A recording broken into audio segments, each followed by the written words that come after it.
Bueno, general, hay muchas preguntas, usted sabe, ¿no? Vamos a empezar, pero le hacemos una primera pregunta que tiene que ver con la política. Usted eligió participar de un partido que no existía.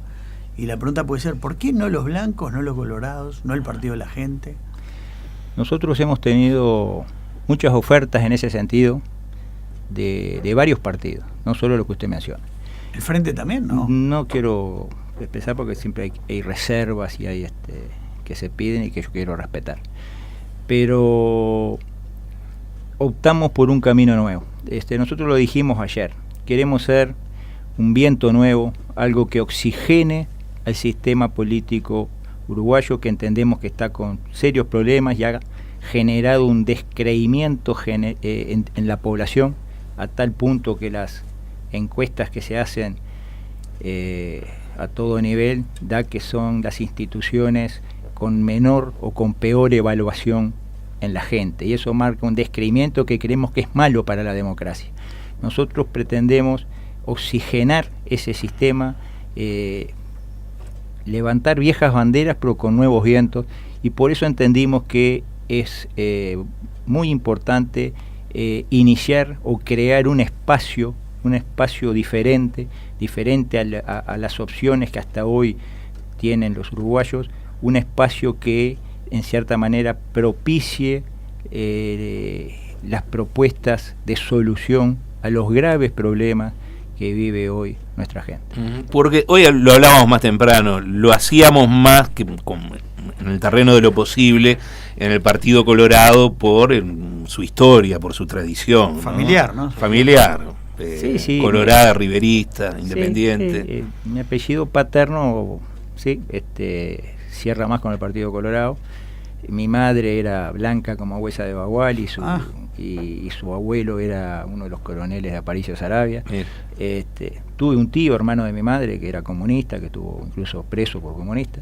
Es decir, por familia podría haber ido a cualquier lado, por familia. Sí, es cierto que mi apellido cierra más con el Partido Colorado. Pero no, entendimos que lo bueno es crear un nuevo espacio de acción para darle cabida a todos aquellos movimientos sociales o actores de toda índole que quieran sumarse a un esfuerzo para hacer propuestas que traten de dar soluciones a los grandes problemas que hoy vive nuestra gente. Su ingreso a la política de lleno ayer estuvo precedido de todos estos hechos que conocemos, que queremos por lo menos repasar para ordenarlos, porque hay cosas que no tenemos claras, sobre todo porque han salido algunas versiones totalmente contradictorias. Lo que parece claro es que se había tensado la relación entre usted y el presidente de una manera en la que llegó a un límite. ¿Podemos hacer un repaso en el tiempo con todo esto que pasó con el tribunal? ¿Cómo empezó? ¿Por qué fue? Se ha dicho que los generales que integraron el tribunal no cumplieron con la misión o su obligación de parar el tribunal en la medida que exista un delito, presumen que hay un delito, e informar a la autoridad. ¿Cómo que eso fue así? Bueno, me gustaría hablar más de Cabildo Abierto. No, ahora después seguimos con Cabildo. Pero el Tribunal de Honor, que entendió en estos casos, tenía una larga historia, es decir, se había venido dilatando año tras año por distintas razones, a veces razones totalmente administrativas, porque uno de sus integrantes pasó a retiro, el otro fue designado en un cargo en Nueva York, etcétera. Entonces había que volver a conformar un Tribunal de Honor, se volvía a pasar un periodo en el cual el Tribunal de Honor tenía que interiorizarse de las actuaciones de la justicia. Es por el caso del segundo vuelo. Este caso había arrancado antes. ¿Y eso cuándo fue, general? ¿Cuántos años atrás? Bueno, el Tribunal de Honor inicial se constituyó estando Fernández Huidobro de ministro, ¿no? El inicial. Este último ya estaba Menéndez de ministro. Pero el hecho es que se venían demorando.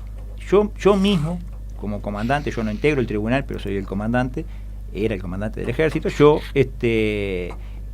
presionaba o insistía para que se llegara de una vez por todas a un fallo, para que se terminaran esas actuaciones, que no se siguieran dilatando en el tiempo. Un buen día, Gavazo da esa versión que está en las actas completo, o sea, las actas que se elevaron sin cambiarle una coma al Poder Ejecutivo.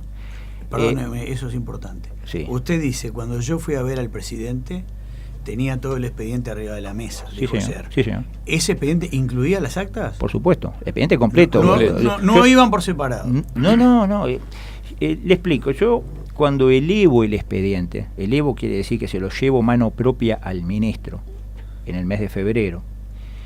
Más o menos, ¿qué época de febrero? Una idea. El 13 de febrero. El día 13 de febrero yo llevo el expediente, un expediente grande, que incluso tuve que llevar un ayudante que lo llevara porque yo no lo podía cargar. ¿Es tan grande que era grande. Y junto con el expediente, mi elevación, o sea, mi documento en el que yo doy mi punto de vista sobre lo que hizo el Tribunal de Honor, ¿no? Es de estilo que el comandante en jefe, cuando eleva un documento de esta naturaleza, diga cuál es su opinión al respecto. Claro. Y yo en ese documento, que es un documento de 8 páginas, de 8 carillas, es que hago ciertas apreciaciones en el sentido de explicarle al Poder Ejecutivo las razones, a mi entender, en mi opinión, porque ahí en realidad lo que va es la opinión del comandante en jefe, en mi opinión, de por qué el Tribunal de Honor no coincidió con el fallo de la justicia, porque en una parte del fallo del Tribunal de Honor no coincide con la justicia, en una parte. Entonces, en ese documento yo digo que eso obedece al sentir generalizado en muchos integrantes de la fuerza, del ejército que yo comandaba, de que la justicia, en algunos casos, y lo digo así con esas palabras, en algunos casos actuó como venganza y no como justicia. Y le cito palabras de la ministra Susana Berruti en ese sentido. No lo cito en el escrito, pero también creo que lo dijo el presidente Mujica. O sea que a veces, en algunos casos se actuó como venganza y no como justicia. Eso había dicho Berruti, yo no lo recordaba. Sí, pero le digo más. En un párrafo de ese escrito, yo digo que si el tribunal hubiera probado lo que la justicia dice haber probado, debía haberlos condenado. O sea que yo mismo digo que el hecho era gravísimo si se hubiera probado. Como el tribunal no lo probó, por ese hecho, que no es el caso de Gómez Oro, es otro caso, por ese hecho no los condenó por otra cosa. Pero segundo vuelo no los condenó. No los condenó porque no se llegó a la prueba completa, es decir, no había elementos suficientes a juicio del tribunal.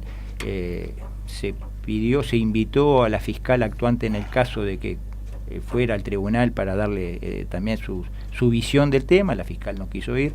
Entonces, con los elementos que tenía el tribunal, dijo, bueno, por este caso no hay suficientes elementos para condenarlo, pero los condena por otra causa. Yo creo que acá el monte, y no el árbol, es que Gavazo fue condenado por primera vez a la máxima sanción que puede aplicar el Tribunal de Honor, ¿no? Fue condenado, no fue absuelto.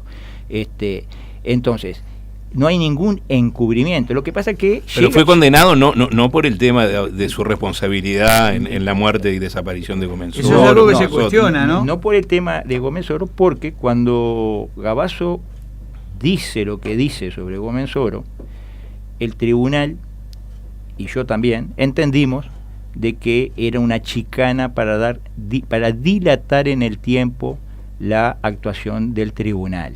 Claro, la declaración de Gavazo era una chicana, dice. Sí, porque Gavazo, vamos a entender, primero que nada, no era un tema nuevo. Ese tema había estado en el informe de la Comisión para la Paz. Ese tema Gavazo había sido procesado con prisión por ese tema en el año 2010. En el año 2013 viene un testigo que vivía en Brasil y da más datos sobre ese tema, el tema Gómez Oro. O sea que para el tribunal ese era un tema que no era nuevo. Había algún elemento nuevo, como el tema de lo que hizo con el cuerpo, que no resultaba creíble ni para el tribunal ni para nosotros. Y le digo más, hace pocos días, ayer o anteayer, un familiar del propio Gómez Oro dice que no es creíble lo que dice Gavazo. No le creo, usted no le cree. Ahí va. No se le creyó que fuera cierto las cosas que describía Gravaso y se entendió que era algo así como una chicana para demorar en el tiempo el fallo del tribunal. Pero usted vio que le cuestionan que el ejército no más allá que no era el caso, que el tribunal no condena el asesinato aunque no era el caso, ¿no?, de Gómez Soro. El tema es que el tribunal se conforma, y así es de estilo, se conforma para tratar un caso concreto y no todos los casos en general. Es decir, por el reglamento del tribunal, cuando hay una condena, actúa el tribunal y los antecedentes que maneja el tribunal que recibe de la justicia son los de ese caso concreto, que en este caso era el del llamado segundo vuelo.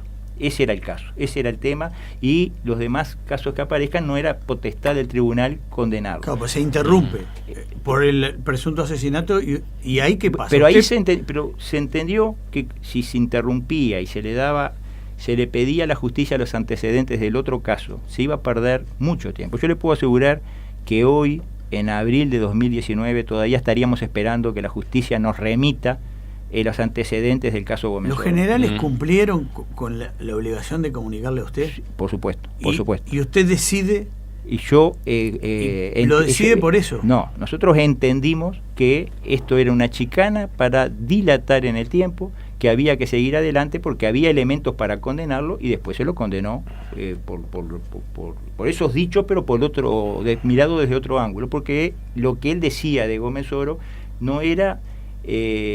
primero, no era un hecho nuevo, y aparte había elementos que no eran creíbles de lo que él decía. ¿Cuáles son esos, perdón, general, los elementos no creíbles? Bueno, que haya ido solo con un cuerpo, era medio fantasioso para menos lo que pareció para el tribunal ahí. ¿Y por qué se arrojó en Río Negro un cuerpo de alguien que se había muerto a orillas del Río de la Plata? Es también difícil de entender eso. ¿Por qué atravesó todo el país? Y bueno, no tengo respuesta para eso. Es difícil de entender, sí, pero aparentemente fue así.